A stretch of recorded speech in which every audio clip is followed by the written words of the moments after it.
সাহিত্যের রোমাঞ্চকর কিছু গল্প দিয়ে সাজানো আমাদের এই বিশেষ নিবেদন সানডে সাসপেন্স।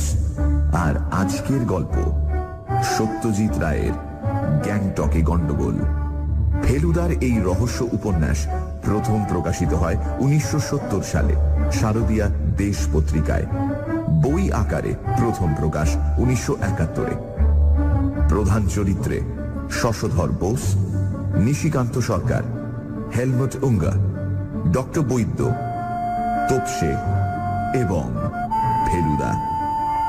বিভিন্ন ভূমিকায় দীপ, মীর, জগন্নাথ বসু, পুষ্পল আর ফেলুদা সব্যসাচী চক্রবর্তী। শুরু হচ্ছে গ্যাংটকে গন্ডগোল প্রথম পর্ব।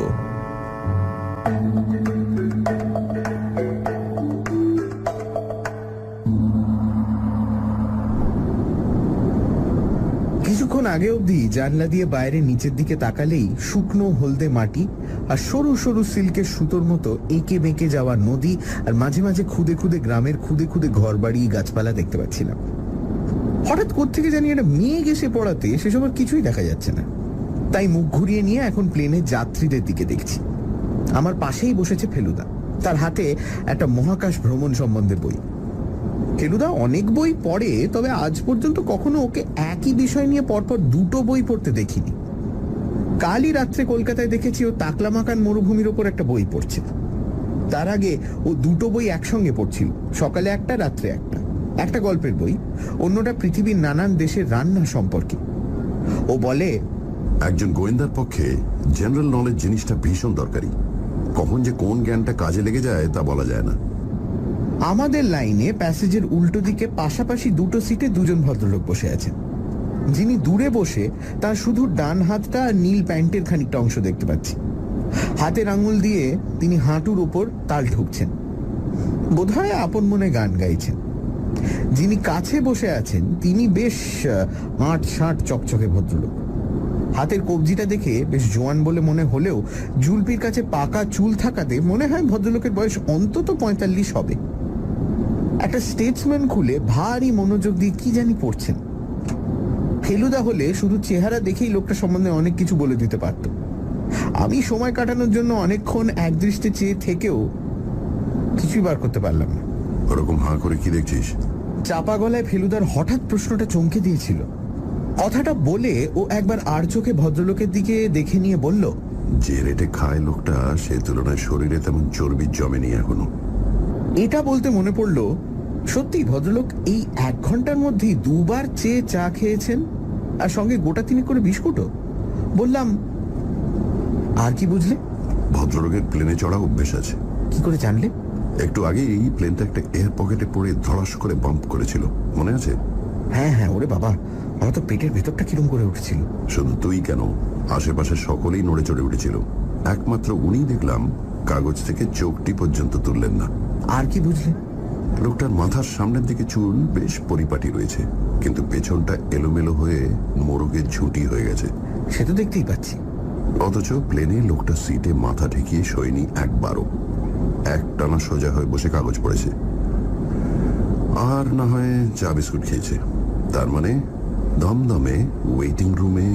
বুঝেছি বুঝেছি, তার মানে ও প্লেন ছাড়ার বেশ কিছুক্ষণ আগেই দমদমে পৌঁছেছিল, আর তাই। Very good. হাতে সময় আছে দেখে সোফায় বসে পা ছড়িয়ে মাথা চিতিয়ে বিশ্রাম করে নিয়েছে, তাই পেছনের চুলের ওই দশা। ফেলুদার এই ক্ষমতাটা সত্যিই অবাক করে দেবার মতো। আরো আশ্চর্য এই যে এগুলো বুঝে ফেলার জন্য ওকে আমার মতো ড্যাব ড্যাব করে চেয়ে থাকতে হয় না অচেনা লোকের দিকে। 2-1 আর চোখে দেখে নিলেই কাজ হয়ে যায়। লোকটা কোন দেশি বলতো? ফেলুদা প্রশ্ন করল। এটার জবাব দেওয়া ভারী কঠিন। বললাম, লোকটা পরে আছে স্যুট, হাতে আবার ইংরেজি কাগজ। কি করে বুঝবো? বাঙালি, মারাঠি, গুজরাটি, পাঞ্জাবি, এনিথিং হতে পারে। ফেলুদা করে জিভ দিয়ে একটা শব্দ বার করে মাথা নেড়ে বলল, কবে যে অবজারভেশন শিখবি তা জানি না। লোকটার ডান হাতে কি রয়েছে? খবরের না, একটা আংটি। আংটিতে কি আছে? চোখ কুঁচকে ভালো করে চেয়ে দেখলাম সোনার আংটির মাঝখানে লেখা রয়েছে মা। অন্য যাত্রীদের সম্বন্ধেও প্রশ্ন করার ইচ্ছে ছিল, কিন্তু ঠিক সেই সময় লাউড স্পিকারে বলে উঠল, বাগডোগরা পৌঁছতে আর বেশি সময় নেই, please fasten your seat belts and observe the no smoking sign.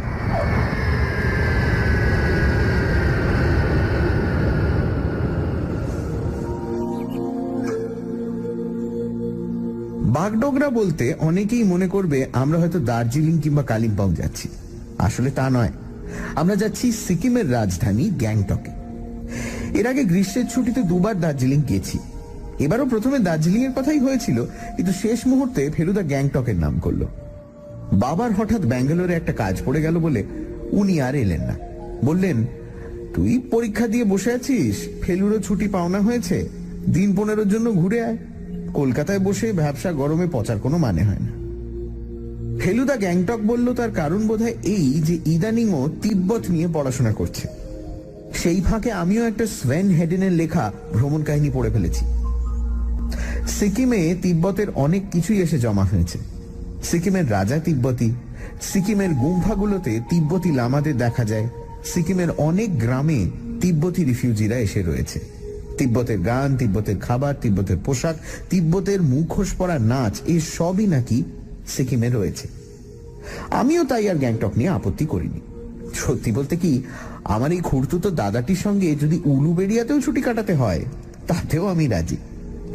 অবশ্যই তার সঙ্গে যদি সে জায়গায় কোনো রহস্যের সন্ধান মেলে তাহলে তো পোয়া পারো।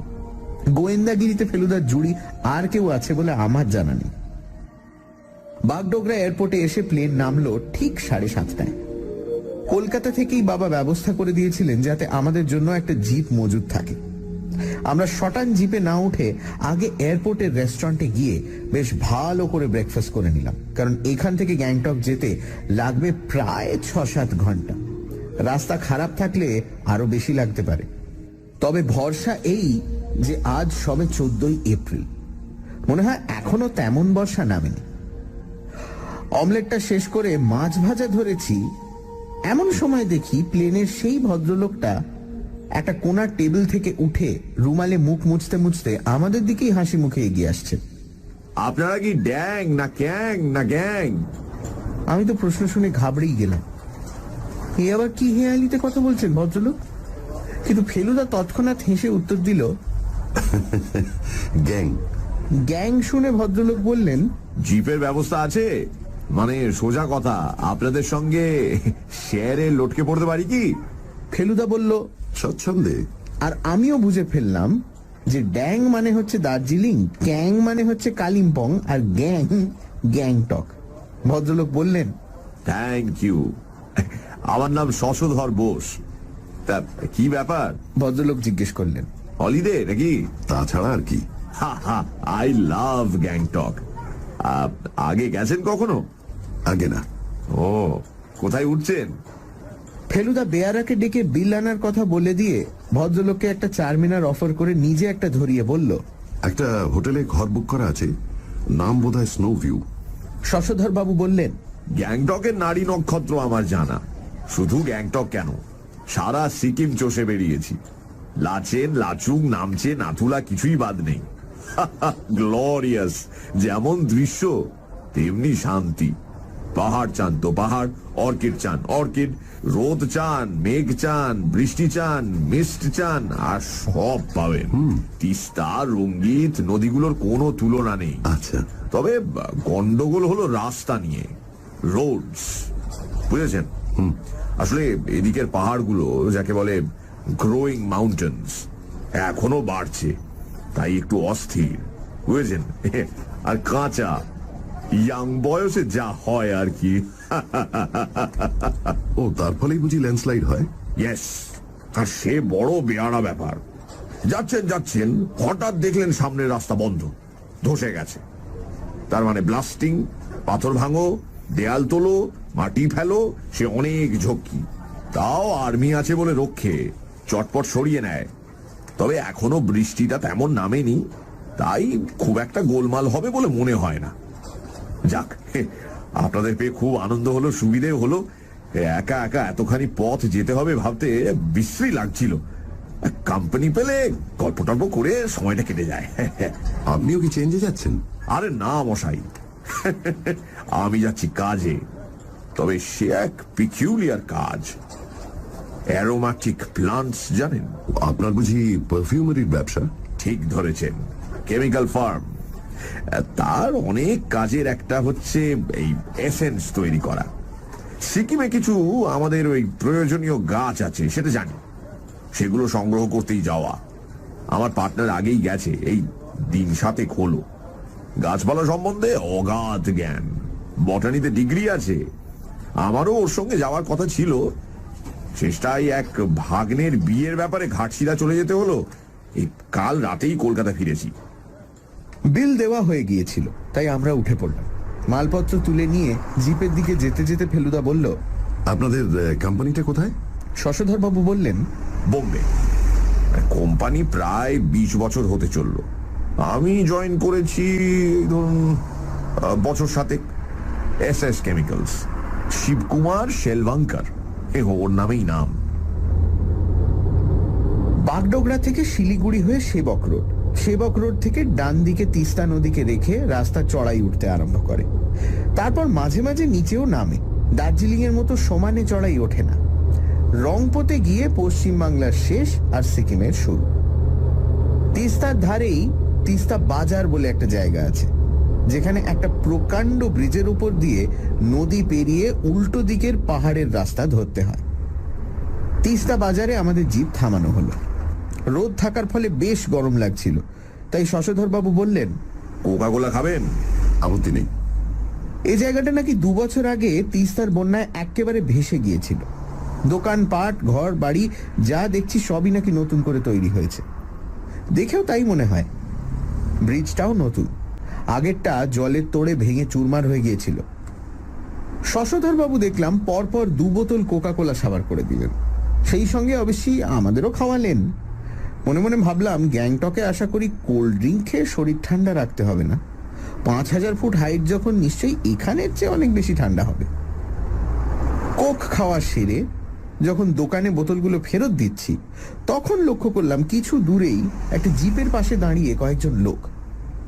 তার মধ্যে 2জন মিলিটারিও আছে। হাত টাত নেড়ে বেশ উত্তেজিতভাবে কি জানি আলোচনা করছে। জিপটা উল্টো দিক থেকে এসেছে, বোধহয় শিলিগুড়িই যাবে। অ্যাক্সিডেন্ট কথাটা হঠাৎ কানে আসাতে আমরা 3 জনেই জিপটার দিকে এগিয়ে গেলাম। আর গিয়ে যা শুনলাম, সে এক বিশ্রী ব্যাপার। এদিকে বৃষ্টি না হলেও গ্যাংটকে নাকি দিন 7 আগে বেশ বৃষ্টি হয়েছে, আর তার ফলে পাহাড় থেকে একটা পাথর গড়িয়ে একটা জিপের ওপর পড়ে একজন লোক নাকি মারা গেছে। জিপটাও নাকি রাস্তা থেকে গড়িয়ে প্রায় 500 ফুট নিচে পড়ে ভেঙে চুরমার হয়ে গেছে। যে মরেছে তার নাম ধাম এরা কেউ বলতে পারলো না, কারণ এরা কেউ গ্যাংটক থেকে আসছে না। ফেলুদা খবরটা শুনে বলল, উফ, একেই বলে নিয়তি। লোকটার নেহাতি মরণ ছিল, না হলে একটা চলন্ত গাড়ির উপর একটা মাত্র খসা পাথর এসে পড়া, এ ঘটনা সচরাচর ঘটে না। শশধরবাবু বললেন, 1 চান্স ইন আ মিলিয়ন। তারপর জিপে উঠতে উঠতে বললেন, যাওয়ার সময় দৃষ্টিটা পাহাড়ের গায়ে রাখবেন, আর কানটা রাখবেন খোলা। সাবধানের মার নেই মশাই। তিস্তা ছাড়বার কিছুক্ষণ পর থেকেই চারিদিকে দৃশ্য এমন অদ্ভুত সুন্দর হয়ে উঠতে লাগলো যে অ্যাক্সিডেন্টের কথাটা মন থেকে মুছে গেল। রংপো পেরিয়ে কিছু দূর যাবার পর এক পশলা বৃষ্টি হওয়ায় গরমটা এমনিতেই কমে গিয়েছিল। তার উপরে 3000 ফুট হাইটের মাথায় যখন কুয়াশা আরম্ভ হলো, তখন রীতিমতো ঠান্ডা লাগতে লাগলো। গ্যাংটক আসতে যখন 10 কিলোমিটার বাকি, তখন একটা জায়গায় জিপ থামিয়ে সুটকেস খুলে কোট আর মাফলারটা বার করে পরে নিলাম। শশধরবাবুও দেখলাম একটা এয়ার ইন্ডিয়ার ব্যাগ খুলে একটা নীল পুলোভার বার করে সেটা তার ঠান্ডা কোটের তলায় চাপিয়ে নিলেন। ক্রমে কুয়াশার মধ্যে দিয়ে আবছা আবছা চোখে পড়ল পাহাড়ের গায়ে নীল রঙের চীনে প্যাটার্নের ছাদওয়ালা সব ঘরবাড়ি। শশধরবাবু বললেন, 5 ঘন্টাও লাগলো না। We are very lucky. ক্রমে মিলিটারি ক্যাম্পের পাশ দিয়ে ফুলের টব সাজানো কাঠের বারান্দাওয়ালা দোতলা দোকানবাড়ির সারি পেরিয়ে লাল নীল সবুজ হলদে ডুরে কাটা পোশাক পরা কাঁধে বাচ্চা নেওয়া মেয়ে আর বাহারের টুপি আর রং বেরঙের জামা পরা সিকিমি, নেপালি, ভুটিয়া, তিব্বতী পুরুষদের ভিড়ের মধ্যে দিয়ে আমাদের জিপ গিয়ে পৌঁছলো স্নো ভিউ হোটেলের সামনে। শশধরবাবু ডাক বাংলোয় যাবেন বলে আমাদের কাছ থেকে তখনকার মতো বিদায় নিলেন। যাওয়ার সময় বললেন, এসব জায়গায় জানেন তো, চান কি না চান, 4 বেলা অন্তত একবার করে দেখা না হয়ে যায় না। ফেলুদা বলল, আপাতত আপনি ছাড়া আর কাউকেই চিনি না এখানে। বিকেলে একবার ডাকবাংলোর দিকটায় ঢু মেরে আসবো। বহুত আচ্ছা, আসি। বলে হাত নেড়ে জিপের সঙ্গে ভদ্রলোক কুয়াশার মধ্যে মিলিয়ে গেলেন। সানডে সাসপেন্স, শুধুমাত্র রেডিও মির্চি 98.3 FM এ। It's hot. গল্পের পরবর্তী অংশ ব্রেকের পর।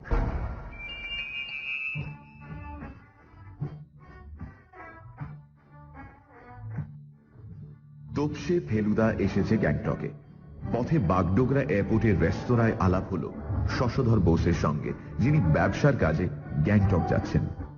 শশধর বাবুর পার্টনার মিস্টার শেলভাঙ্কার আগেই গ্যাংটকে পৌঁছে গেছেন। রাস্তায় একটি জিপ অ্যাক্সিডেন্টের খবর শুনল ফেলুদারা। অ্যাক্সিডেন্টে একজন লোকও নাকি মারা গেছে। পাহাড় থেকে পাথর গড়িয়ে পড়ে এই অ্যাক্সিডেন্টটি হয়। গ্যাংটক পৌঁছতে 5 ঘন্টাও লাগলো না। শুনছেন গ্যাংটকে গন্ডগোল।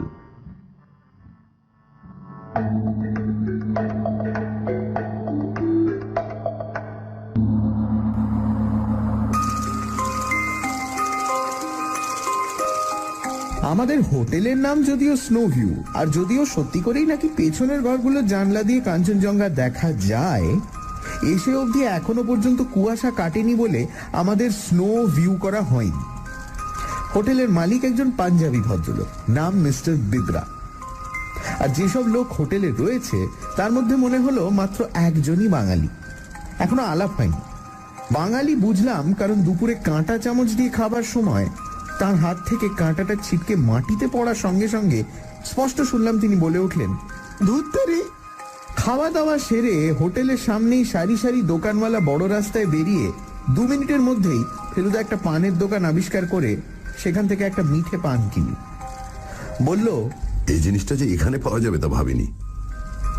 ও দুপুরে আর রাত্রে রোজ খাওয়ার পরে একটা করে মিঠে পান খায়, তবে খয়ের ছাড়া, কারণ ঠোঁট লাল হওয়াটাও একেবারেই পছন্দ করে না। গ্যাংটকের এই রাস্তাটা দেখলাম রীতিমতো চওড়া। রাস্তার মাঝখানে জিপ, লরি, স্টেশন ওয়াগন ইত্যাদি নানান রকম গাড়ি লাইন বেঁধে পার্ক করা রয়েছে। আর রাস্তার দুদিকে দোকান। দোকানের নাম দেখে বোঝা যায় ভারতবর্ষের অনেক জায়গার লোক সিকিমে এসে ব্যবসা গেড়ে বসেছে। পাঞ্জাবি, মারওয়াড়ি, গুজরাটি, সিন্ধি সব রকম লোক সিকিমে এসে দোকান করেছে। বাঙালি প্রায় চোখে পড়েন না বললেই চলে। কুয়াশার মধ্যে বেশি দূর অব্দি দেখা না গেলেও একটা জিনিস বেশ বুঝতে পারছিলাম, যে দার্জিলিং এর সঙ্গে এই জায়গাটার বেশ একটা তফাৎ রয়েছে। সবচেয়ে বড় তফাৎ এই যে এখানে লোকজনের ভিড়টা কম, তাই গোলমালটা কম, আর তাই নোংরাটাও কম। খাওয়া দাওয়া হলো, মিঠে পানও হলো। সবে ভাবছি এবার জায়গাটা একটু ঘুরে দেখলে হয়, এমন সময় হঠাৎ দেখি কুয়াশার মধ্যে দিয়ে শশধর বাবুকে দেখা যাচ্ছে। তিনি যেন ব্যস্তভাবে এই হোটেলের দিকেই এগিয়ে আসছেন। ফেলুদাকে দেখতে পেয়েই ভদ্রলোক আরো জোরে পা ফেলে এগিয়ে এসে হাঁপাতে হাঁপাতে বললেন, সর্বনাশ হয়ে গেছে। কি ব্যাপার? সকালে তিস্তায় যে অ্যাক্সিডেন্টের কথা শুনলেন, সেটা কার জানেন? প্রশ্নটা শুনেই আমার মনের মধ্যে একটা সন্দেহ ধাক্কা দিয়ে উঠেছিল। ভদ্রলোকের কথায় সেটা সত্যি হয়ে গেল। এসএস, আমার পার্টনার। বলেন কি? কোথায় যাচ্ছিলেন ভদ্রলোক? মা গঙ্গাই জানেন। টেরিবল ব্যাপার। তৎক্ষণাৎ মারা গেছেন? ঘন্টা 4 বেঁচে ছিল। হাসপাতালে আনার আধ ঘন্টার মধ্যেই মারা যায়। মাথায় চোট, হাড় গোড় ভেঙে গেছিল। মারা যাবার আগে নাকি একবার জ্ঞান হয়েছিল। আমার নাম করে বোস বোস করে 2-1 নাকি, তারপরই শেষ। খবরটা পাওয়া যায় কি করে? ফেলুদা জিজ্ঞেস করল। আমরা হোটেলে গিয়ে ঢুকলাম। একতলার ডাইনিং রুম এখন খালি। 3 জনে 3টে চেয়ার দখল করে বসলাম। শশধর বাবু একটা সবুজ রুমাল কোটের বুক পকেট থেকে বার করে কপালের ঘাম মুছলেন। সেও এক ব্যাপার। ড্রাইভারটা মরেনি, পাথরটা গাড়িটায় এসে লেগেছে, আর ড্রাইভারও স্টিয়ারিং এর কন্ট্রোল হারিয়ে ফেলেছে। এমনিতে পাথরটা নাকি খুব একটা বড় কিছু ছিল না, কিন্তু স্টিয়ারিং ঘুরে যাওয়াতে গাড়ি রাস্তা থেকে সরে একেবারে কাত হয়ে খাদে পড়েছে। ড্রাইভার ছিল খাদের উল্টো দিকে। যেই না গাড়ি কাত হয়েছে, ব্যাটা লাফ দিয়ে একেবারে রাস্তায়।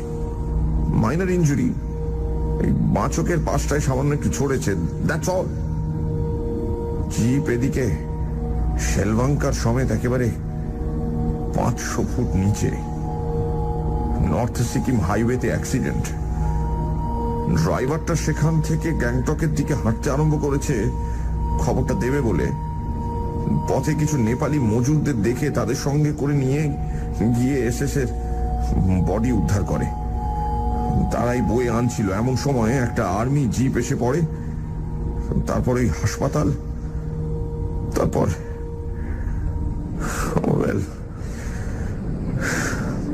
যে লোকটাকে 2 ঘন্টা আগেও ফুর্তিবাজ বলে মনে হয়েছিল, তাকে এরকম ভেঙে পড়তে দেখে বেশ অদ্ভুত লাগছিল। ডেড বডি কি হলো? বোম্বে পাঠিয়ে দেওয়া হয়েছে। ও, বোম্বেতে ওর ভাইকে কন্ট্যাক্ট করেছিল, ব্যারিস্টার ভাই। এসএস এর স্ত্রী নেই, 2 বার বিয়ে করেছিল, দুজনেই মারা গেছে। প্রথম পক্ষের একটি ছেলে ছিল, সে বছর 14 আগে বাপের সঙ্গে ঝগড়া করে বাড়ি ছেড়ে চলে যায়। সে অনেক ব্যাপার। এসএস ছেলেকে ভীষণ ভালোবাসতো, তার অনেক খোঁজ করেছিল, কিন্তু তার আর কোনো পাত্তাই পাওয়া যায়নি। তাই ভাইকে ইনফর্ম করেছিল, ভাই পোস্টমর্টম করতে দেয়নি, তাই বডি তার পরদিন পাঠিয়ে দেওয়া হয়েছে। এখানে বলে রাখি, পোস্টমর্টেম কথাটার মানে আমি ফেলুদার কাছেই জেনেছিলাম। কেউ যদি অস্বাভাবিক বা সন্দেহজনকভাবে মারা যায়, তাহলে পুলিশের তদন্ত হয়, আর তখন পুলিশের ডাক্তার মৃতদেহ পরীক্ষা করে রিপোর্ট দেয় কখন মারা গেছে, কোথায় চোট পেয়ে মরেছে, বিষ খাওয়ানো হয়েছিল কিনা, এই সব আর কি। একেই বলে পোস্টমর্টেম। ফেলুদা বলল, কবে ঘটেছে ব্যাপারটা? 11th সকালে 7ই ও এখানে এসে পৌঁছলো। আমি তো এখনো বিশ্বাসই করতে পারছি না, কার কপালে যে কখন কি ঘটে। তবে আমি থাকলে বোধহয় এই দুর্ঘটনা ঘটতো না। আপনার প্ল্যান কি? কি আবার, আর তো এখানে থাকার কোনো মানে হয় না। আমি এখন যাচ্ছি, কাল সকালে যদি একটা ফ্লাইট পাওয়া যায় তার খোঁজ করতে। চেনাশোনা আছে, হয়ে যাবে বলে মনে হয়। শশধর বাবু উঠে পড়লেন। চলি, যাওয়ার আগে একবার দেখা হবে নিশ্চয়ই। আপনারা আর ইয়ে নিয়ে ভাববেন না। Have a good time. ভদ্রলোক হোটেল থেকে বেরিয়ে চলে গেলেন। ফেলুদা কিছুক্ষণ চুপ করে ভুরু কুচকিয়ে বসে থেকে সকালে অ্যাক্সিডেন্টের কথা শুনে শশধর বাবু যে কথাটা বলেছিলেন সেটাই ফিসফিস করে 2 বার বলল। 1 chance in a million. 1 chance in a million. তারপর বলল, অবশ্যই মাথায় বাজ পড়েও তো লোক মরে, সেটাও কম আশ্চর্য নয়। আমি এতক্ষণ লক্ষ্য করিনি। এখন দেখলাম আমাদের কাছেই আর একটা চেয়ারে হোটেলের সেই বাঙালি ভদ্রলোকটি হাতে আনন্দবাজার খুলে বসে আছেন। ভদ্রলোক চলে যেতেই তিনি কাগজটা ভাঁজ করে চেয়ার ছেড়ে উঠে এসে ফেলুদাকে নমস্কার করে তার পাশের চেয়ারে বসে বললেন, নমস্কার। সিকিমের রাস্তাঘাটে কখন যে কি হয় কিছু বলা যায় না। এখানে পাথর পড়ে মানুষ মরাটা কিচ্ছু আশ্চর্য নয় মশাই। আপনারা তো আজই এলেন। ফেলুদা একটা গম্ভীর এর মতো শব্দ করলো। ভদ্রলোক একটা স্টিলের ফ্রেমে হালকা সবুজ রঙের কাঁচওয়ালা চশমা পরেছিলেন। বয়স বোধহয় 30-35-এর বেশি নয়। ঠোঁট আর নাকের মাঝখানে একটা ছোট্ট 4 কোনা গোঁপ আছে, যেটাকে বোধহয় বাটারফ্লাই বলা হয়। আজকাল এরকম গোঁপ খুব বেশি দেখা যায় না। বেশ অমায়িক লোক ছিলেন মিস্টার শেলভাঙ্কার। আপনার সঙ্গে পরিচয় ছিল? যেটুকু হয়েছিল তাতেই বুঝেছি। সমঝদার লোক, যাকে বলে রসিক আর কি। আর্টের দিকে খুব ঝোঁক। আমার কাছে একটা তিব্বতী মূর্তি ছিল, সেটা উনি কিনলেন মারা যাবার ঠিক 2 দিন আগে। উনি ওসব জিনিস কালেক্ট করতেন? কালেক্ট ফালেক্ট জানি না মশাই। আমার সঙ্গে আর্ট এম্পোরিয়ামে আলাপ, দেখি এটা সেটা উনি ঘেঁটে ঘুঁটে দেখছেন। বললুম, আমার কাছে একটা পুরনো তিব্বতী মূর্তি আছে, তুমি দেখবে? তা বললে ডাক বাংলোয় নিয়ে এসো। গেলুম, নিয়ে দেখালুম। ভদ্রলোক অন দ্য স্পট কিনে নিলেন। অবশ্য জিনিসটাও খুব ডিসেন্ট ছিল। আমার ঠাকুরদা তিব্বত থেকে এনেছিলেন। মশাই 9টা মাথা 34টা হাত। I C. ফেলুদা গম্ভীর ভাব দেখালেও আমার কিন্তু ভদ্রলোককে বেশ ইন্টারেস্টিং লাগছিল, বিশেষ করে ওর হাসিটা, যেটা ওর ঠোঁটের কোণে লেগেই আছে। শেলভাঙ্কারের মৃত্যুটাও যেন ওর কাছে একটা হাসির ব্যাপার। আমার নাম নিশিকান্ত সরকার। ফেলুদা নিজের পরিচয় না দিয়ে কেবল একটা ছোট্ট নমস্কার করলো। নমস্কার। ভদ্রলোক বলে চললেন, আমি থাকি দার্জিলিংয়ে। 3 পুরুষ ধরে আছি, তবে গায়ের রংটা দেখলে বিশ্বাস করা মুশকিল, তাই না? ফেলুদা সামান্য একটু হেসে অভদ্রতা অ্যাভয়েড করলো। ওদিকটা আর এই কালিম্পংটা থরলি ঘুরে দেখা আছে, সিকিমটাতে আসা হয়নি। অবশ্য সেটা আমার মানে ওই নেগলিজেন্স। এসে বুঝছি কি মিস করছিলাম। কাছে পিঠে সব অদ্ভুত অদ্ভুত জায়গা আছে, জানেন তো নাকি? আপনার সব দেখা? ফেলুদা বলল যে সেও নতুন, আজই প্রথম সিকিমের মাটিতে পদার্পণ। বাহ! ভদ্রলোকের এবার প্রায় 26 পাটি দাঁত দেখা গেল। কদিন আছেন তো, বেশ ঘুরে টুরে দেখা যাবে। হ্যাঁ, ইচ্ছে তো আছে। পেমিয়াংচিটা শুনেছি দারুণ জায়গা, যেখানে সিকিমের পুরনো রাজধানীর ভগ্নাবশেষ আছে। না না, শুধু রাজধানী কেন, গাইড বুকটা আপনি দেখুন না। ফরেস্ট আছে, ব্রিটিশ আমলের ডাক বাংলো আছে, প্রাচীন গুম্ফা আছে, কাঞ্চনজঙ্ঘার ফার্স্ট ক্লাস ভিউ আছে। কত চাই আর আপনার? সুযোগ হলে নিশ্চয়ই যাব। উঠছেন নাকি? হ্যাঁ, যাই, একটু ঘুরে দেখে আসি। এখানে কি বেরোবার সময় ঘরের দরজা টরজা বন্ধ করে যেতে হয় নাকি? তা হোটেলের ঘরের দরজায় চাবি দেওয়া ভালো, তবে ওই চুরি চামারি এখানে নেই বললেই চলে। সারা সিকিমে মাত্র একটি জেলখানা, আবার সেটা গ্যাংটকে। খোঁজ নিয়ে দেখুন না, 4টির বেশি কয়েদি পাবেন না সেখানে। হোটেল থেকে বেরিয়ে দেখি তখনও কুয়াশা কাটেনি। ফেলুদা এদিক ওদিক দেখে বলল, একটা ভুল হয়ে গেল। দুজনের জন্যই একজোড়া করে হান্টিং বুট কিনে আনা উচিত ছিল। যা বুঝছি এখানে বাদলা হবে, তার মানেই রাস্তাঘাট পেছল, আর জুতোয় গ্রিপ না থাকলে পাহাড়ে ওঠা মুশকিল। আমি বললাম, এখানে পাওয়া যাবে না? তা যেতে পারে, বাটার দোকান তো সর্বত্রই আছে। সন্ধ্যা নাগাদ ফিরে এসে কিনে নেবো। আপাতত চল একটু এক্সপ্লোর করা যাক। বাজার থেকে শহরের দিকে যেতে হলে চড়াই উঠতে হয়। কিছু দূর গিয়েই বুঝলাম এই দিকটায় লোকের ভিড় আর বাড়ির ভিড় আরো অনেকটা কম। অল্প যেসব লোক চলাচল করছে তার মধ্যে কিছু স্কুলের ইউনিফর্ম পরা ছেলে মেয়েও দেখলাম। দার্জিলিং এর মতো ঘোড়া দেখলাম না এখানে, তবে জিপ চলে ওখানের চেয়ে অনেক বেশি। সেটা বোধহয় মিলিটারি থাকার দরুন। গ্যাংটক থেকে 16 মাইল দূরে 14,000 ফুট হাইটে নাথুলা। নাথুলাতে চীন আর ভারতের মধ্যে সীমারেখা। এদিকে ভারতীয় সৈন্য আর ওদিকে 50 গজের মধ্যে চীন সৈন্য।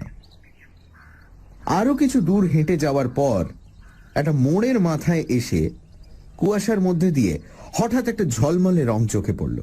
একটু এগোতেই বুঝলাম সেটা আর কিছুই নয়, একটা লোক ভারী বাহারের পোশাক পরে রাস্তার একপাশে দাঁড়িয়ে আছে। তার পা থেকে মাথা অবধি রঙের বাহার। পায়ে হলদে জুতো, প্যান্টটা হলো নীল রঙের জিন্স, সোয়েটারটা টকটকে লাল, আর তার গলার ফাঁক দিয়ে ভেতরে সবুজ শার্টের কলার দুটো বেরিয়ে আছে। শার্টের ঠিক ওপরেই থুতনির নিচে একটা সাদার ওপর কালো নকশা করা স্কার্ফ।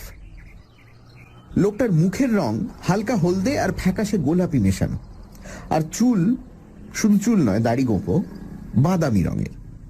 দেখেই বোঝা যায় ইনি একজন বিদেশি হিপি। দাড়ি থাকার ফলে বয়স বোঝা মুশকিল, তবে মুখের চামড়া একটুও কুঁচকোয়নি। মনে হয় ফেলুদারি বয়সী, মানে 30-এর একটু নিচেই। ভদ্রলোক আমাদের দেখে মৃদু হেসে ঠান্ডা মোলায়েম সুরে বললেন, হ্যালো। ফেলুদা উত্তরে হ্যালো বলল। এবার লক্ষ্য করলাম হিপির কাঁধ থেকে 2টো ক্যামেরা ঝুলছে, আর তার সঙ্গে একটা চামড়ার ব্যাগ। তাতেও হয়তো ক্যামেরারই জিনিসপত্র রয়েছে। একটা ক্যামেরার নাম ক্যানন, দেখে বুঝলাম সেটা জাপানি। ফেলুদার সঙ্গেও তার জাপানি ক্যামেরাটা ছিল, আর সেটা দেখেই বোধহয় হিপি বললেন, নাইস ডে ফর খালা। ফেলুদা হেসে বলল, তোমাকে কিছু দূর থেকে কুয়াশার মধ্যে দিয়ে দেখে আমারও এই কথাটাই মনে পড়ছিল। তবে দুঃখের বিষয়, ভালো কালার ফিল্ম এখন আমাদের দেশে দুষ্প্রাপ্য না হলেও দুর্মূল্য। হিপি বলল, সেটা জানি, আমার কাছে কালারের স্টক আছে, প্রয়োজন হলে আমাকে বলো। হিপি যদিও ইংরেজিতে কথা বলছিল, উচ্চারণ শুনে তার জাতটা বুঝতে পারলাম না। ফরাসি অথবা আমেরিকান হলে চন্দ্রবিন্দুটা একটু বেশি ব্যবহার করত, আর ইংরেজ হলে তো বোঝাই যেত। ইনি কিন্তু ওই তিনটে জাতের মধ্যে একটিও নন। ফেলুদা বলল, তুমি কি বেড়াতে এসেছো? হিপি বলল, আমি ছবি তুলতে এসেছি। সিকিম সম্বন্ধে একটা বই করার ইচ্ছে। আমি একজন প্রফেশনাল ফটোগ্রাফার। কদিন আছো এখানে? এসেছি 9th, 5 দিন হলো। 3 দিনের ভিসা ছিল বলে কয়ে বাড়িয়ে নিয়েছি। আরো দিন 7 থাকার ইচ্ছে। কোথায় উঠেছো? ডাক বাংলো। ও। এই যে রাস্তাটা ডান দিক দিয়ে উঠে গেছে, এইটা দিয়ে একটু গিয়েই ডাক বাংলো। ডাক বাংলো শুনেই আমার কানটা খাড়া হয়ে গেল। শেলভাঙ্কারও তো বোধহয় ডাক বাংলোতেই ছিলেন। তাহলে যে ভদ্রলোকটি অ্যাক্সিডেন্টে মারা গেলেন তার সঙ্গে তোমার নিশ্চয়ই আলাপ ছিল? হিপি আক্ষেপের ভঙ্গিতে মাথা নেড়ে বললেন, ভেরি স্যাড। আমার সঙ্গে যথেষ্ট আলাপ হয়েছিল। হি ওয়াজ এ ফাইন ম্যান অ্যান্ড। এইটুকু বলেই হিপি থেমে গেল। দেখে মনে হলো সে হঠাৎ কেন জানি চিন্তিত হয়ে পড়েছে। একটুক্ষণ চুপ করে থেকে সে প্রায় আপন মনেই বলল, ভেরি স্ট্রেঞ্জ। কি ব্যাপার? ফেলুদা জিজ্ঞেস করলো। উনি এখানে এসে একটা আশ্চর্য মূর্তি সংগ্রহ করেছিলেন একটি বাঙালি ভদ্রলোকের কাছ থেকে। He paid 1,000 rupees for it. 1000? Feluda অবাক হয়ে বলল, জিনিসটা কেনার পরও এখানকার টিবেটান ইনস্টিটিউটে সেটা দেখাতে নিয়ে গেছিল। তারা নাকি বলেছিল মূর্তিটা একটা আশ্চর্য উঁচু দরের দুষ্প্রাপ্য জিনিস। কিন্তু ভদ্রলোক গম্ভীর হয়ে আবার কিছুক্ষণ চুপ করে রইলেন। তারপর বললেন, আমার খটকা লাগছে এই ভেবে যে মূর্তিটা গেল কোথায়। Where did it go? তার মানে? ফেলুদা জিজ্ঞেস করলো। তার ডেড বডি তো শুনলাম বম্বে পাঠিয়ে দেওয়া হয়েছে, সুতরাং তার জিনিসপত্র নিশ্চয়ই সেই সঙ্গেই গেছে, তাই নয় কি? হিপি মাথা নাড়লেন। অন্য সব জিনিস ফেরত গেছে সেটা ঠিকই, কিন্তু মিস্টার শিলভাঙ্কার মূর্তিটা সব সময় তার কোটের বুক পকেটে রাখতেন। বলতেন, এটা আমার ম্যাসকট, আমার ভাগ্য ফিরিয়ে দেবে। সেদিন যখন বেরোন তখন সেটা ওর পকেটেই ছিল, এটা আমি জানি। অ্যাক্সিডেন্টের পর ওকে হসপিটালে আনা হয়। তখন আমি সেখানে ছিলাম। ওর জামা কাপড় খুলে ওর পকেট থেকে সব জিনিসপত্র বার করে ফেলা হয়। একটা নোটবুক বেরোয়, ওয়ালেট বেরোয়, কাপের মধ্যে ভাঙা অবস্থায় ওর চশমাটা বেরোয়, কিন্তু মূর্তি বেরোয়নি। অবশ্য এমন হতেই পারে যে মূর্তিটা পকেট থেকে বেরিয়ে মাটিতে পড়ে গিয়েছিল, হয়তো সেটা সেখানেই পড়ে আছে। আর না হয় যারা তাকে তুলে আনে তাদেরই কেউ সেটাকে পকেটস্থ করেছে। কিন্তু এখানের লোকেরা তো শুনেছি খুব অনেস্ট। সেই জন্যই তো গোলমাল লাগছে।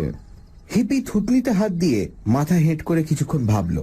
ফেলুদা বলল, মিস্টার শেলভাঙ্কার সেদিন কোথায় যাচ্ছিলেন সেটা জানেন? সিঙ্গিকের রাস্তায় একটা গুম্ফা আছে, সেখানে আমারও যাবার কথা ছিল। কিন্তু সেদিন সকালে উঠে দিনটা ভালো দেখে আমি ওর অনেক আগেই ক্যামেরা নিয়ে ছবি তুলতে বেরিয়ে পড়ি। উনি বলেছিলেন, পথে যদি তোমাকে দেখি তাহলে তুলে নেব। হঠাৎ গুম্ফা সম্পর্কে আগ্রহ কেন? সেটা ঠিক জানি না, বোধহয় ডক্টর বৈদ্য এর জন্য কিছুটা দায়ী। ডক্টর বৈদ্য? ফেলুদা প্রশ্ন করল। নামটাই প্রথম শুনছি। হিপি হেসে বলল, এইভাবে রাস্তার মাঝখানে দাঁড়িয়ে কথা বলার কোনো মানে হয় কি? চলো ডাক বাংলো, কফি খাবো। চলো। ফেলুদা আপত্তি করল না। বুঝলাম ও শেলভাঙ্কার সম্বন্ধে যা কিছু জানবার সব জেনে নিতে চায়। ডান দিকে চড়াই রাস্তাটা দিয়ে উঠতে উঠতে হিপি বলল, তাছাড়া আমার পাটাকেও একটু রেস্ট দেওয়া দরকার। সেদিন পাহাড়ে উঠতে গিয়ে স্লিপ করে একটু মচকেছে। বেশিক্ষণ একটানা দাঁড়িয়ে থাকলে টনটন করে। কুয়াশা হালকা হয়ে আসছে। চারিদিকে যে এত গাছপালা ছিল তা এতক্ষণ বুঝতে পারিনি। হালকা হয়ে আসা কুয়াশার ফাঁক দিয়ে এখন পাইন গাছের মাথাগুলো দেখা যাচ্ছে। খানিক দূর হেঁটেই আমরা ডাক বাংলো পৌঁছে গেলাম। বেশ সুন্দর একতলা বাড়ি, বেশি দিনের পুরনো বলেও মনে হলো না। হিপি তার ঘরে নিয়ে গিয়ে দুটো চেয়ারের ওপর থেকে কাগজপত্র সরিয়ে আমাদের বসবার জায়গা করে দিয়ে বলল, আমার পরিচয়টা এখনো দেওয়া হয়নি। আমার নাম হেলমুট উঙ্গার। জার্মান নাম কি? ফেলুদা জিজ্ঞেস করলো, ঠিকই ধরেছ। হেলমুট তার খাটেই বসল। ঘরের চারদিকে জিনিসপত্র ছড়ানো, আলনায় আরো রংচঙে পোশাক, বাক্সগুলো আধ খোলা, তার মধ্যে কাপড়ের চেয়ে কাগজপত্র, ম্যাগাজিন ইত্যাদি বেশি। কিছু ফটো রাখা রয়েছে টেবিলের ওপর, দেয়ালের গায়ে ঠেস দিয়ে দাঁড় করানো অবস্থায়। বেশিরভাগই বিদেশের ছবি, কিছু এদেশে তোলা। আমি খুব বেশি বুঝি না, তবে দেখে মনে হলো ছবিগুলো বেশ ভালো। ফেলুদাও নিজের পরিচয় দিল, যদিও সে যে শখের ডিটেকটিভ সে কথা বলল না। তারপর হেলমুট এক্সকিউজ মি বলে ঘর থেকে বেরিয়ে গিয়ে বোধহয় কফির অর্ডার দিয়ে ফিরে এসে আবার খাটে বসে বলল, doctor Baidya is a very interesting man, তবে কথাটা একটু বেশি বলেন। ডাকবাংলোতেই এসেছিলেন কয়েকদিন, ভাগ্য গণনা জানেন, ভবিষ্যৎ বলে দিতে পারেন, যে লোক মরে গেছে তার আত্মার সঙ্গে যোগ স্থাপন করে দিতে পারেন। প্ল্যানচেট জাতীয় ব্যাপার? কিছুটা তাই। মিস্টার শেলভাঙ্কারকে অনেক কিছু বলে ভারী আশ্চর্য করে দিয়েছিলেন, আর পরলোক তত্ত্ব সম্বন্ধে মনে হলো অনেক পড়াশোনা আছে। তিনি এখন কোথায়? কালিম্পং যাবার কথা ছিল, সেখানে নাকি কোনো এক টিবেটান সাধুর সঙ্গে অ্যাপয়েন্টমেন্ট ছিল। বলেছেন তো আবার আসবেন। মিস্টার শেলভাঙ্কারকে কি বলেছিলেন তিনি? আপনি শুনেছেন সেসব কথা? আমার সামনেই কথাবার্তা হয়। তার ব্যবসার কথা বললেন, স্ত্রীর মৃত্যুর কথা বললেন, ছেলের কথা বললেন, এমনকি তিনি যে কিছুদিন থেকে মানসিক টেনশনে ভুগছেন সে কথাও বললেন। সেটা কি কারণে? তা জানি না। আপনাকে কিছু বলেননি? না, তবে বুঝতে পারতাম। মাঝে মাঝে অন্যমনস্ক হয়ে যেতেন, দীর্ঘশ্বাস ফেলতেন। একদিন বারান্দায় বসে চা খাচ্ছিলাম, এমন সময় ওর একটা টেলিগ্রাম আসে। উনি সেটা পড়ে রীতিমতো আপসেট হয়ে পড়েন। মিস্টার শেলভাঙ্কার যে আকস্মিকভাবে মারা যাবেন এ নিয়ে ডক্টর বৈদ্য কোনো ভবিষ্যবাণী করেছিলেন? ঠিক ভবিষ্যৎবাণী না করলেও একটা সপ্তাহ একটু সাবধান থাকতে বলেছিলেন। বলেছিলেন তার সময় ভালো যাচ্ছে না। কফি এলো, আমরা তিনজনেই চুপচাপ বসে খেলাম। শেলভাঙ্কারের মৃত্যুর মধ্যে কোনো রহস্য আছে কিনা জানা না গেলেও আমার মন বলছিল কোথায় যেন একটা গন্ডগোল রয়েছে। আমার বিশ্বাস ফেলুদারও আমার মতোই মনের অবস্থা, কারণ আগেও দেখেছি যে ওর মনে একটা সন্দেহ যখন জাগে তখন ও চুপচাপ বসে থাকার ফাঁকে ফাঁকে আঙুল মটকায়। এখনো সে আঙুল মটকাচ্ছে। কফি শেষ করে ফেলুদা ধন্যবাদ দিয়ে উঠে পড়ল। ধন্যবাদ। বলল, তুমি যখন আরো দিন সাথেক রয়েছ তখন নিশ্চয়ই আবার দেখা হবে। ডক্টর বৈদ্য যদি আসেন তাহলে যেন একটা খবর পাই। আমরা স্নোভিউ হোটেলে আছি। হেলমুট আমাদের সঙ্গে বাংলোর গেট পর্যন্ত এলো। গুড বাই করার সময় সে শুধু একটা কথাই বলল, মূর্তিটা কোথায় গেল সেটা জানতে পারলে খানিকটা নিশ্চিন্ত লাগতো। সানডে সাসপেন্স, শুধুমাত্র রেডিও মির্চি 98.3 FM এ। It's hot.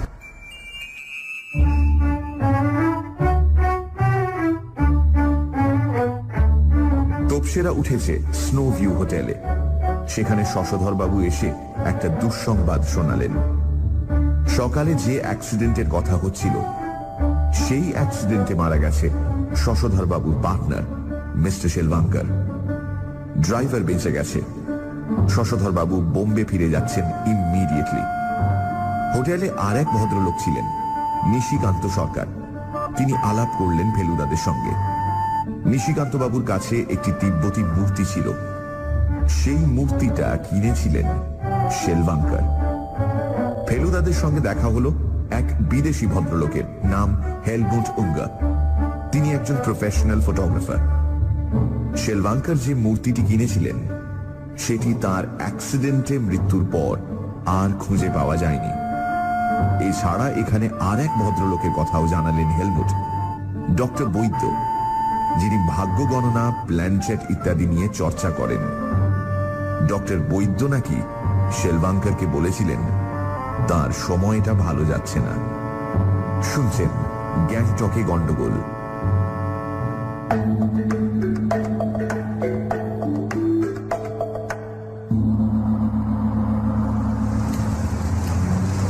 কুয়াশা কাটলে কি হবে, আকাশে মেঘ এখনো কাটেনি।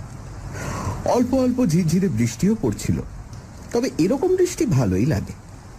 ছাতার দরকার হয় না, গা ভিজলো কি না ভিজলো বোঝাই যায় না, অথচ শরীরটা বেশ ঠান্ডা হয়ে যায়। বাটার দোকানটা দেখলাম আমাদের হোটেল থেকে খুব বেশি দূরে নয়। দুজনের জন্যই হান্টিং বুট কেনা হলে পর ফেলুদা বলল, রাস্তাঘাট যখন জানা নেই তখন আজকের দিনটা অন্তত ট্যাক্সি ছাড়া গতি নেই। আপাতত টিবেটান ইনস্টিটিউট, দুর্দান্ত সব থাঙ্কা, পুঁথি আর তান্ত্রিক জিনিসপত্রের সংগ্রহ আছে শুনেছি। তোমার মনে কি কোনো সন্দেহ হচ্ছে? উত্তর পাবো কি না জানি না, তাও প্রশ্নটা না করে পারলাম না। কিসের সন্দেহ? যে মিস্টার শেলভাঙ্কার স্বাভাবিকভাবে মরেননি। এখনো সেটা ভাববার বিন্দুমাত্র কারণ ঘটেনি। তবে যে মূর্তিটা পাওয়া যাচ্ছে না, তাতে কি হলো? লোকটা পাথর চাপা পড়ে জখম হয়েছে, পকেট থেকে মূর্তি গড়িয়ে পড়েছে। যারা তাকে উদ্ধার করেছে তাদের মধ্যে কেউ সেটিকে দেখতে পেয়ে টাকস্ত করেছে, ব্যাস ফুরিয়ে গেল। খুন করা এমনিতেই সহজ নয়, তার উপর মাত্র 1000 টাকার একটা মূর্তির জন্য খুন, এ তো ভাবাই যায় না। আমি আর কিছু বললাম না, খালি মনে মনে বললাম, একটা রহস্য যদি গজিয়ে ওঠে তাহলে ছুটিটা জমবে ভালো।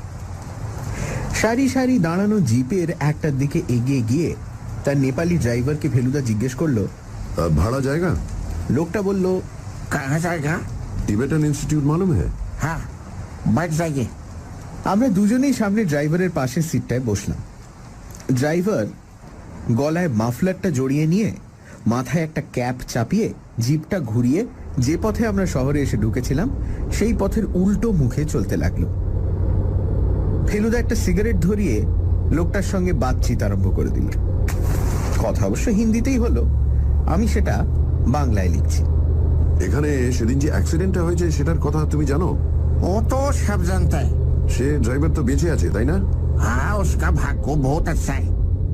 वो पिछला साल एक्सीडेंट हुआ था, वो पत्थर गिरा था, वो ड्राइवर भी मरे गेलो, किंतु पैसेंजर बेঁচে গেল। তুমি এই ড্রাইভারকে চেনো? हाँ, काहे नहीं চিনবে, এখানে সবাই সবাইকে চেনে। সে কি করছে এখন? वो नून जे कौन दूसरा एक तो टैक्सी चलाচ্ছে, SKM 463, वो नया टैक्सी আছে।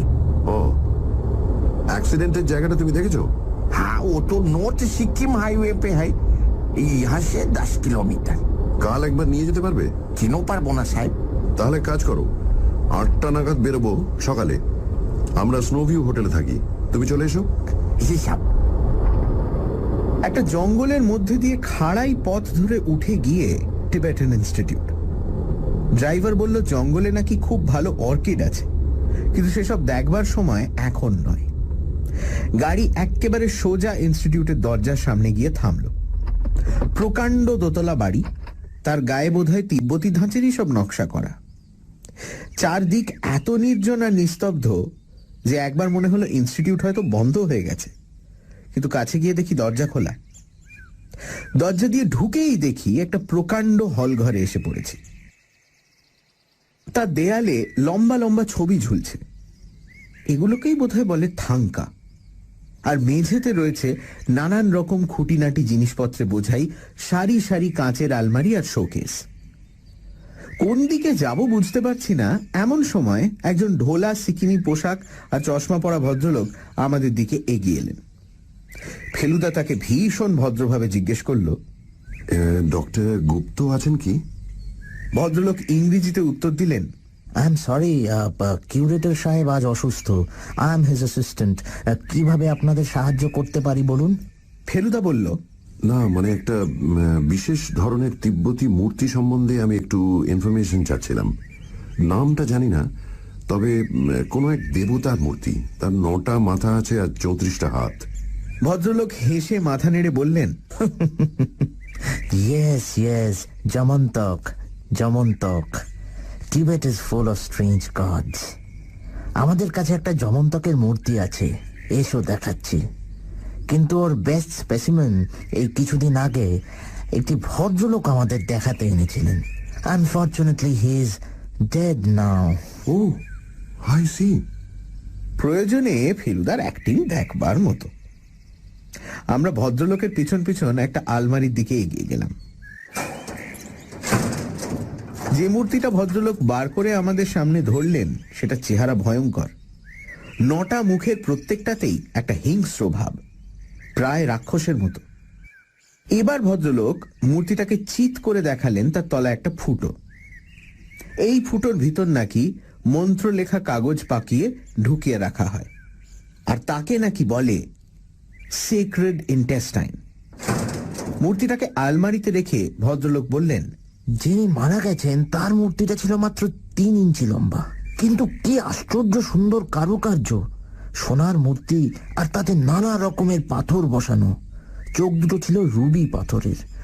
আমরা এত সুন্দর মূর্তি আগে কখনো দেখিনি। কিরকম দাম হতে পারে সে মূর্তির? He paid 1,000 rupees. 1,000 আমার মতে জলের দরে পেয়েছিলেন। ওর দাম 10,000 টাকা হলেও বেশি হতো না। আমাদের কিউরেটর নিজে তিব্বতে গেছেন, দলাই লামার সঙ্গে বসে মরার মাথার খুলিতে চা খেয়েছেন, কিন্তু তিনিও অত ভালো মূর্তি কখনো দেখেননি। ভদ্রলোক এরপরে আমাদের আরো অনেক জিনিস দেখিয়ে অনেক কিছু বোঝালেন।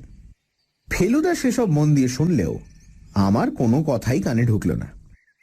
আমি শুধু ভাবছি শেলভাঙ্কারের মূর্তির দাম ছিল 10,000 টাকা। 1,000 নয়, 10,000। 10,000 টাকার মূর্তির লোভে কি একজন আরেকজনকে খুন করতে পারে না? অবশ্যই তারপরেই আবার মনে পড়ল যে পাহাড় থেকে পাথর গড়িয়ে পড়ে তার জিপে লাগার ফলেই শেলভাঙ্কার মারা গিয়েছিল।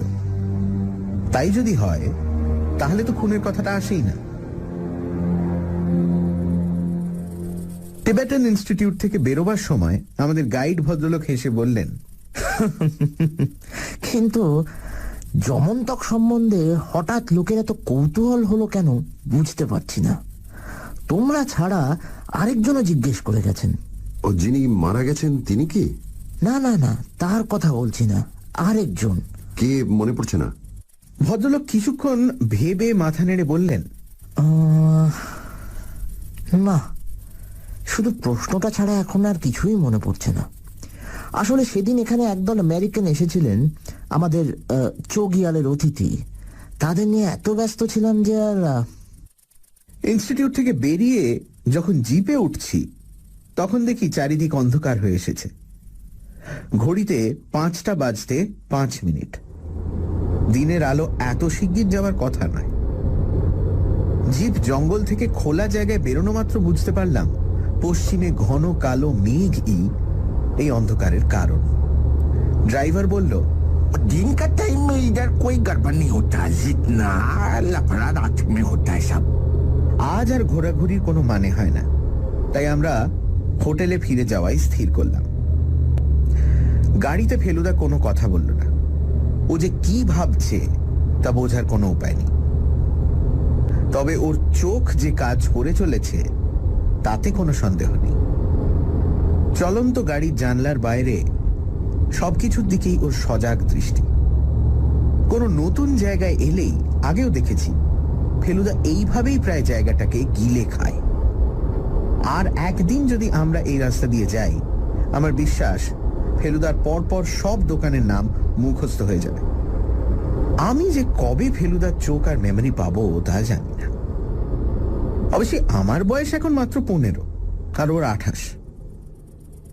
হোটেলে পৌঁছে যখন জিপের ভাড়া দিচ্ছি তখন আবার শশধর বাবুর সঙ্গে দেখা। এখনো সেই ব্যস্ত অন্যমনস্ক ভাবে বাজারের দিক থেকে ফিরছেন। প্রথমে আমাদের দেখতেই পাননি, তারপর ফেলুদার ডাক শুনে একটু চমকে হেসে আমাদের দিকে এগিয়ে এলেন। সব ব্যবস্থা হয়ে গেল বুঝলেন, এই কালকের ফ্লাইটেই যাচ্ছি। বম্বে গিয়ে একটা ব্যাপার একটু খোঁজ করে দেখতে পারেন কি? মিস্টার শেলভাঙ্কার এখানে একটা তিব্বতী মূর্তি কিনেছিলেন, একটা মূল্যবান দুষ্প্রাপ্য স্পেসিমেন।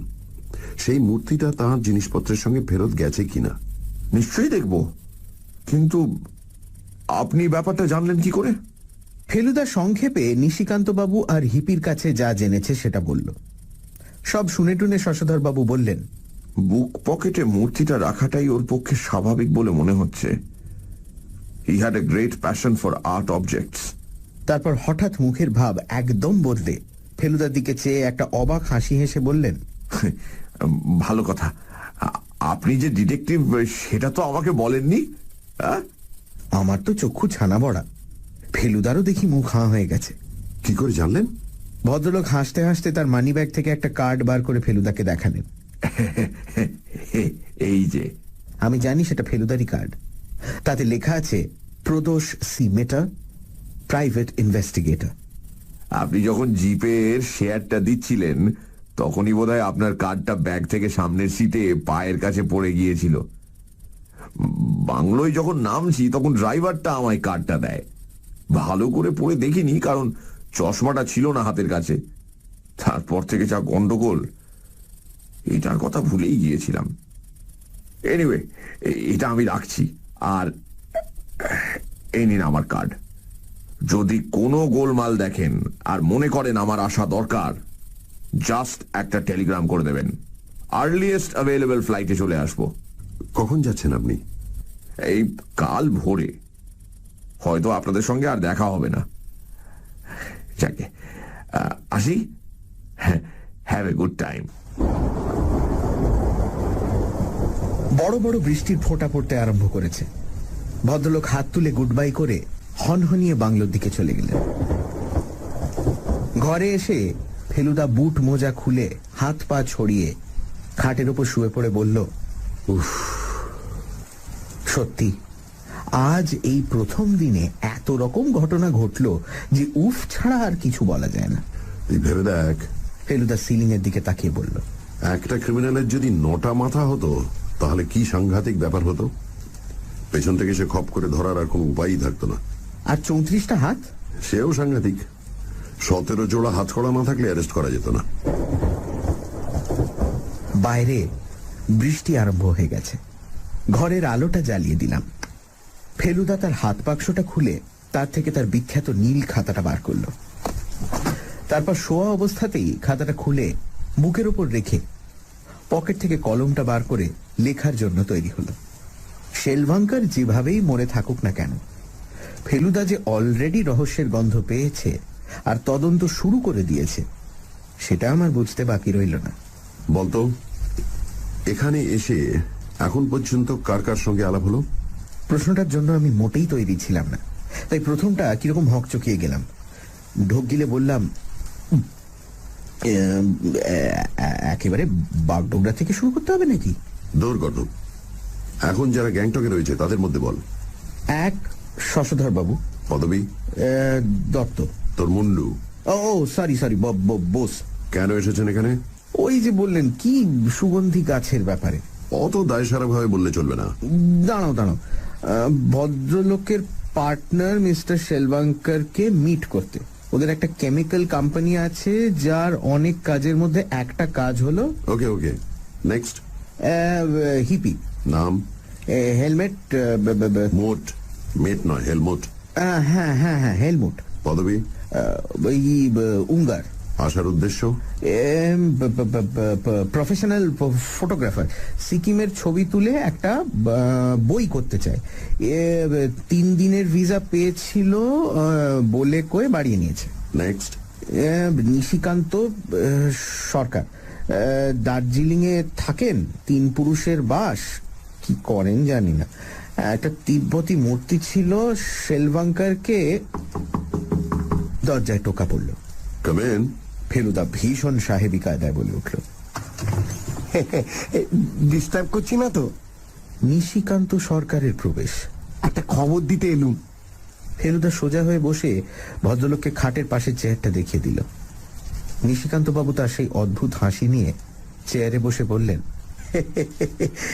কালকে লামা ডান্স হচ্ছে। কোথায়? রুমটেক। এখান থেকে মাত্র 10 মাইল। দারুণ ব্যবহার মহাই। ভুটান, কালিম্পং এইসব জায়গা থেকে লোক আসছে। রুমটেকে যিনি লামা, তার পজিশন খুব হাই জানেন। দালাই পাঞ্চেন, তারপরে ইনি তিব্বতেই থাকতেন, ইদানিং এসছেন। মঠটাও নতুন, একবার দেখে আসবেন নাকি? সকালে হবে না। ফেলুদা ভদ্রলোকে একটা চারমিনার অফার করলো। আসুন, দুপুরে খাওয়া দাওয়া সেরে যাওয়া যেতে পারে। আর পরশু যদি যান তাহলে হিজ হোলিনেসের দর্শনও পেতে পারেন। বলেন তো গুটি চারেক সাদা স্কার্ফ জোগাড় করে রাখি। আমি বললাম, স্কার্ফ কেন? ওইটাই তো এখানকার রীতি গো। হাই ক্লাস কোনো তিব্বতীর সঙ্গে দেখা করতে গেলে স্কার্ফ নিয়ে যেতে হয়। তুমি গিয়ে তাকে স্কার্ফটা দিলে, তিনি আবার সেটা তোমাকে ফেরত দিলেন। ব্যাস, ফর্মালিটি কমপ্লিট।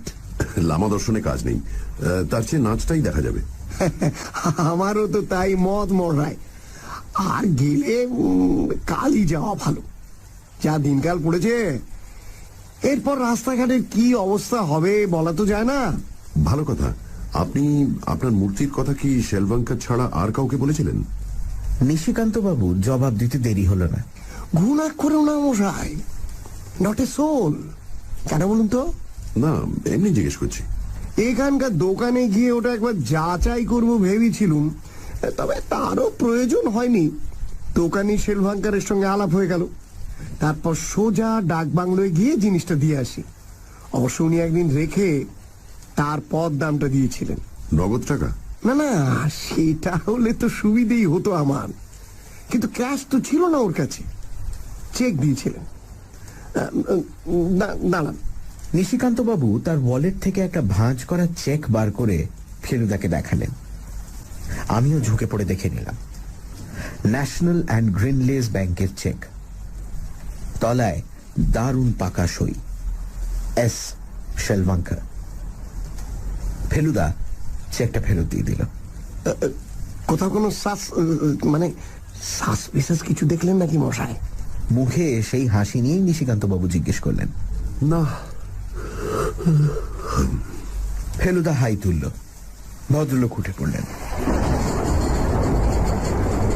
বাইরে একটা চোখ ঝলসানো নীল বিদ্যুতের পর একটা প্রচন্ড বাজের শব্দে ঘরের কাঁচের জানলা ঝনঝন করে উঠল।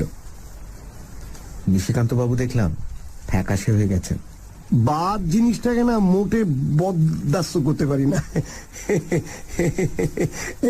আসি তাহলে। যখন ডিনার খাচ্ছি তখনও বৃষ্টি, যখন শুতে গেলাম তখনও বৃষ্টি, যখন ঘুমোচ্ছি তখনও একবার বাজের আওয়াজে ঘুম ভেঙে গেছে আর বৃষ্টির শব্দ পেয়েছি। একবার ঘুম ভেঙে জানলার দিকে চোখ পড়াতে মনে হলো কে যেন বাইরের কাঠের বারান্দাটা দিয়ে হেঁটে গেল।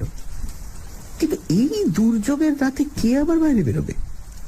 নিশ্চয়ই আমার দেখার ভুল, কিংবা হয়তো ঘুমই ভাঙেনি। পাহাড়ের দিকে জানলাটার কাঁচের মধ্যে দিয়ে বিদ্যুতের আলোয় দেখা লাল পোশাক পরা লোকটা হয়তো আসলে আমার স্বপ্নে দেখা। সানডে সাসপেন্স, শুধুমাত্র রেডিও মির্চি 98।